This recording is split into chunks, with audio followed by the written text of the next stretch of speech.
나는 밀리터리 덕후다. 본격 밀리터리 팟캐스트 밀떡을 시작합니다. 정치와 함께 결례 밀떡.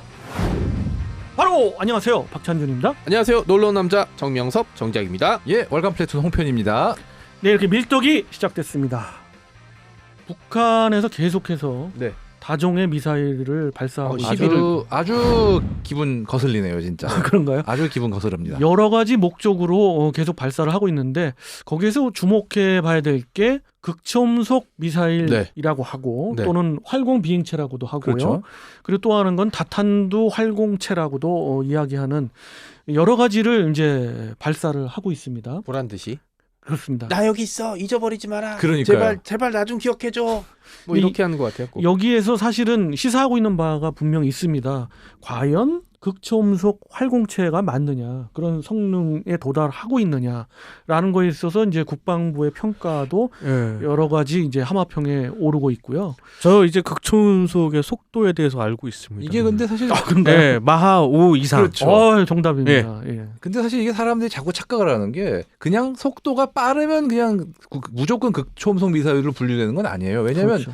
탄도미사일 자체가 떨어질 때 그 속도, 그러니까 극초음속이라고 할 수 있는 속도가 나오기 때문이죠. 그렇죠. 아, 그걸 유지하면서 그렇죠. 속도를. 요는 이게 극초음속으로 내려오면서 마치 순항미사일처럼 활강을 하면서 아주 정확한 아, 지적이신데 네. 아. 그렇게 속도를 유지하면서 마치 순항미사일이 저공으로 내려서 활강을 하면서 목표를 때릴 수 있느냐 없느냐의 그렇죠. 문제지 그냥 아래에서 내리꽂히면서 속도가 빠른 것만 가지고 이렇게 문제를 삼는 건 아닙니다. 문제 삼을 수도 없는 게 그동안에 10년 전, 20년 전에도 탄도미사일은 있었어요. 그 탄도미사일의 낙하 시점의 속도를 보세요.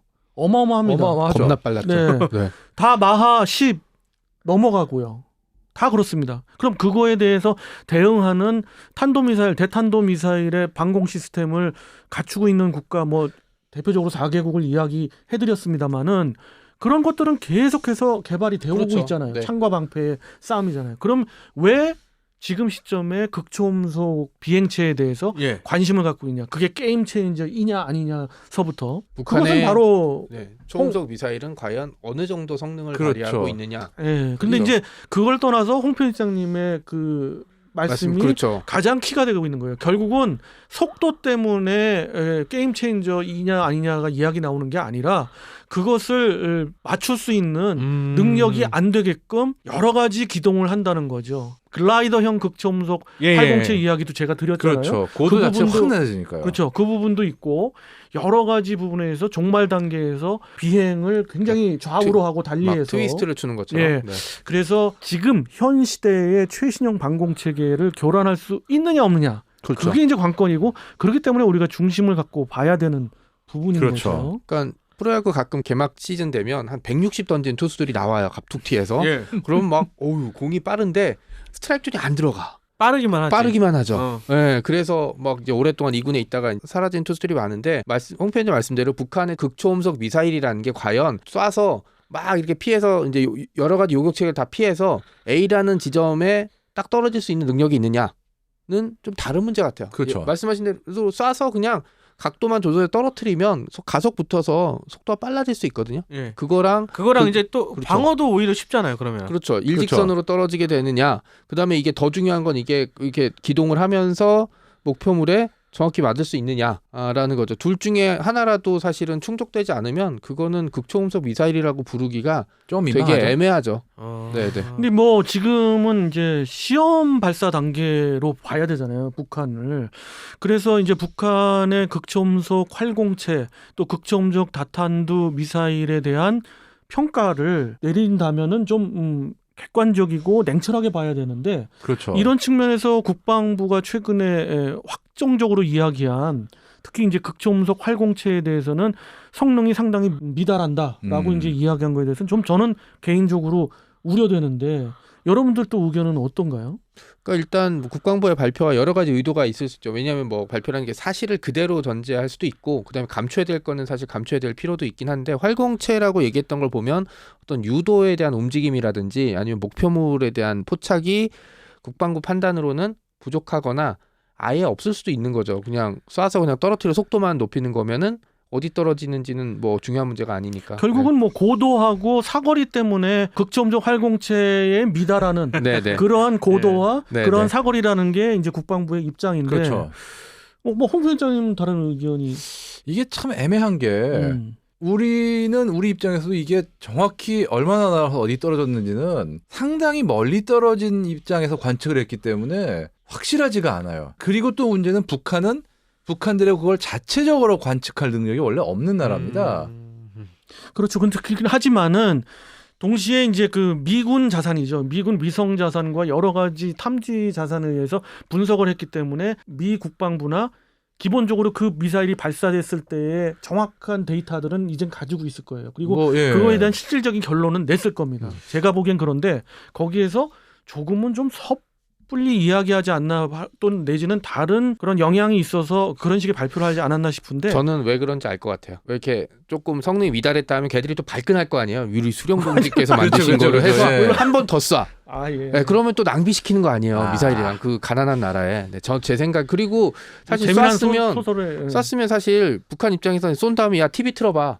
그런 거 아니에요. 그러니까 해서 그럼 CNN이나 이런 데서 나온 거 가지고 자기네들이 한다면 아예 그냥 블러핑을 쳐버리거나 안 해버릴 수도 있는 거죠. 아니 사실 어떤 분이 이런 얘기 하시더라고요. 차라리 북한이 미사일 그렇죠. 쏴도 미국도 한국도 일본도 그렇죠. 아예 그냥 아무 말도 안 하고 정말 발사했다는 사실 외에는 아무런 발표도 안 하고 일주일 정도 기다려보라고 북한 역사는 보자고 그런 얘기를 한 적이 있는데 문제는 그렇게 될 경우에 특히 국내에서 정치적으로 너무 공격을 받으니까 그래서 지금 그걸 못하고 있는 거긴데 다 궁금은 해요. 진짜 만약에 그런 식으로 한 일주일 정도 우리가 입 딱 다물고 있으면은 북한은 과연 어떤 반응을 보일까라는. 올해만 해도 4번 발사했어요. 그죠? 네. 네, 뭐 내보내고 녹화를 하고 있는 발사했는데. 오늘도 발사를 했는데 예. 아유 정말. 문제는 저는 이렇게 봅니다. 그 세 번째 발사를 한 극초음속 그 다탄두 미사일 같은 경우는 다탄두 미사일에 걸맞게 그 좌우 기동도 했다고 하는데 기동의 그 사실 여부를 떠나서 그 양 옆에 달려 있는 그 윙 날개들의 뭐 모양을 봤을 때 거의 퍼싱2와 유사하거든요. 그렇죠. 그런 측면에서 봤을 때 시험의 성공 여부를 떠나서 그런 방향으로 북한이 가고 있다는 있다. 걸 확실하게 알 수가 있고 그런 또 측면에서 본다면 그러면 두 번째 발사했던 극초음속 활공체 미사일에 대해서 평가가 국방부는 그렇게 내렸지만 제가 볼 때는 북한이 의도적으로 사거리도 줄이고 그리고 고도도 더 낮은 고도에서 비행을 했다라고 보아집니다. 네. 왜냐하면 사실 그 고도는 충분히 조절을 가능하거든요. 그렇죠, 그거는. 예. 최근에 이제 그 액체 및 고체의 그 연료 기술들이 북한이 이제 아예 자신할 정도로 기술적인 수준에 올라왔고 그렇게 된다면 충분히 조절 가능하고 고도 조절뿐만 아니라 그렇다면 사거리 조절도 가능했겠죠. 그렇겠죠. 사거리가 더 늘려서 이제 만약에 탄착이 되고 발사가 됐다면 미국의 전면적인 어떤 그 위협도 본인들은 그냥 생각 안 할 수가 없거든요. 그렇죠, 아무래도. 그런 측면에서 봤을 때는 분명히 기술은 갖고 있다고 봐집니다. 여기서 근데 중요한 게 그럼 우리나라의 극초음속 미사일 내지 비행체의 수준은 어떻고 지금 어떤 방향을 흘러가고 있는가 궁금하지 않으세요? 궁금하죠. 궁금하죠. 궁금하죠. 아무래도. 다음 시간에 알려주시나요? 아니요. 이번 시간에 알려드릴게요. 극초음속 활공체든 비행체든 그것이 왜 게임 체인저가 되느냐. 만약에 예스로 본다는 분들도 많거든요. 그런 전제로 하고 봤을 때 삼국지가 펼쳐진다고 또 얘기합니다. 중국도 극초음속 미사일에 뭐 상당히 앞서가고 있고요. 그렇죠. 그다음에 일본도 개발을 하고 있고요. 하고 있죠, 지금. 실질 개발이 완료됐는데 사거리가 너무 짧아서 또 초음속이고 해서 이거를 갖다가 아예 극초음속으로 개발을 변경했고 그래서 그냥 실전 배치를 않고 바로 그냥 네, 개발로. 계속 개발로 가고 있고 대한민국은 이제 초음속은 완료가 됐고요. 사실 대한민국은 극초음속 미사일에 대해서는 상당히 연구한 지가 오래됩니다. 스크램젯 엔진을 기반으로 한 그런 그 극초음속 비행체를 바로 올해 시험 발사를 하고요. 올해 한 2차례 할 예정입니다. 네. 그것이 뭐 제가 보기엔 비공식으로 분명 할 거고요. 이 극초음속 미사일이 이 발전하는 그런 단계들이 우리나라 위성 발사 로켓 개발을 하는 데 있어서 좀 같이 가는 부분이 있나요? 당연히 같이 가는 부분이 있죠. 그 동일한 어떻게 보면 큰 테두리다 보면은 동일한 로켓 시스템이고 네네. 이 극초음속 미사일도 그거에 대한 발사 플랫폼은 1단 내지 2단 로켓에서 출발을 하는 거고요. 그렇지 않다 그러면은 항공 무기 체계의 그 플랫폼에서 발사가 될 수도 있고요. 그러면은 극초음속 미사일을 그 기술을 갖고 있으려면 확실히 그 로켓에 대한 기술이 어느 정도 받쳐줘야 되겠네요. 로켓 엔진 기술이죠. 로켓 엔진 기술. 엔진 그렇죠, 기술이고 그렇죠. 네. 그 연소를 받아낼 수 있는 그런 여러 가지 복합적인 재료 공학도 불려 들어가고 그래서 사실 대한민국에 굉장히 레임드급의 방산 업체들이 한 4개 업체들이 각각의 역할을 가지고 사실은 이 개발 계획에 뛰어들고 있고요. 개발의 전체적인 측면으로 봤을 땐 중간 단계 정도에는 거의 100% 개발 완료했고 성공했다고 합니다. 그 부분에 대해서는 슬슬 발표가 나오고 있어요. 자, 그러면 극초음속 미사일은 이름이 뭐가 붙을까요? 아직 이름 붙을 단계는 아닌데 극현무인가? 그건 좀 아니라고 봐요. 최근에 항공우주연구원에서 항우연. 네. 예, 항우연에서 좀 사진을 공개한 것들이 있습니다. 바로 30m 정도 되는 극초음속 발사관이에요. 발사 시험관이에요. 예. 근데 거기에서는 실제로 극초음속을 구현해낼 수 있는 그런 장비인 거죠. 또 거기에는 재료공학적 측면에서 현대 로템 기술이 상당 부분 들어가고 있어요. 그 업체가 굉장히 중요한 역할을 또 하고 있고요. 그런데 우리가 사실은 비닉 무기라 저도 조심스럽습니다만은 냉정하게 봤을 때 개발 성공에 근접해 있다고 저는 봐집니다. 이게 개발이 만약 된다 그러면 우리로서는 그것이 탄도미사일과 같이 가는 지금 북한이 발사하고 있는 그런 체계라기보다는 우린 장거리를 투사할 수 있는 그 적성국이 사실은 없잖아요. 그렇다고 그렇죠. 뭐 우리가 네. 미국을 적국으로 두겠어요. 그거 아닐 바에는 네. 그거보다는 항공기 플랫폼 그러니까 항공 플랫폼에서 발사하거나 해상 플랫폼에서 발사할 수 있는 네. 극초음속 미사일. 극초음속 미사일이 들면 사거리가 아무리 짧아도 600km 이상은 되거든요. 그렇죠. 그런 수준의 대함 내지는 대지 미사일을 개발을 할 거고 그 비행체에 근접하는 스크램젯 엔진 기반의 그 비행체가 최근에 좀 공개가 됐는데 뭐 하이코어라고 불리고 있는 그 비행체인데 그 비행체를 자세히 보시면 1단, 2단으로 로켓 추진체가 돼 있고 거기에 스크램젯 노골적인 스크램젯 엔진이죠. 지금 어떻게 보면 러시아의 찌르콘하고 굉장히 유사할 뿐더러 정말 가장 유사한 외형은 B-52H에서 미 공군이 시험 비행했던 그쵸. X-51A 그쵸.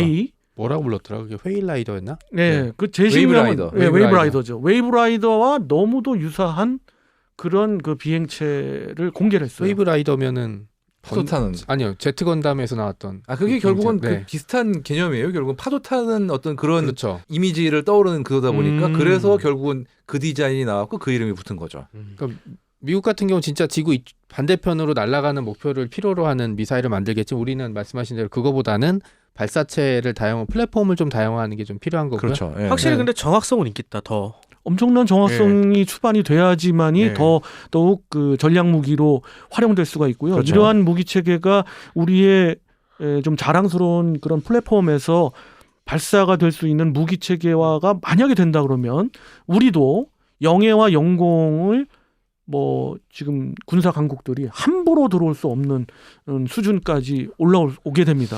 그렇죠. 주변국들이 워낙 이제 이런 말 하면 좀 그렇죠. 미친놈들이 많아가지고. 그러니까요. 예. 이 극초음속 발사체는 아직까지 이걸 대항할 수 있는 방공 무기 체계는 네. 아직은 레이저 무기 체계가 많이 활성화되지 않는 한 어렵거든요. 레이저 무기 체계도 탐지 못하면 못 쏘는 거죠. 그렇죠. 그렇죠. 네. 예. 근데 극초음속 탐지는 가능합니다. 가능한데 그 대응 시간이 그렇죠. 너무 짧기 때문에 그렇죠. 예, 그런 너무 문제가 빠르니까. 있고 네. 그렇죠. 그렇죠. 예. 그 변화무쌍한 기동에 대해서는 그거를 감수하고 네. 그걸 기본으로 만들어 놨던 최신의 방공 무기 체계들이 있습니다만은 결국 그 속도와 변화무쌍한 기동성, 그 네. 기동에 대해서는 완벽하게 방어를 할 수 있는 건 아직은 없다. 그렇죠. 초음속으로 떨어지면 초음속으로 방어를 해야 되는데. 예. 그냥 초음속도 아니고 극초음속이니까 네. 아주 골치 아프죠. 그렇습니다. 그래서 이것은 게임 체인저가 될 수 없다는 분들도 많은 의견이 있습니다만은 될 수 있다는 전제하에 한번 이야기를 드려봤고 대한민국도 거기에 발 맞춰서 선진국에 근접하는 그런 좀 기술로 네. 개발되고 있으니까 여러분들이 많이 또 응원해 주셨으면 좋겠어요. 프리미엄은 아니더라도 일단 보급형 정도는 따라갈 수 있으니까. 그렇죠. 그렇죠. 네. 예. 그리고 사실 보급형이 더 중요할 때가 있어요. 사실은 우리의 기술력으로 볼 때 그거 이상인 것 같습니다.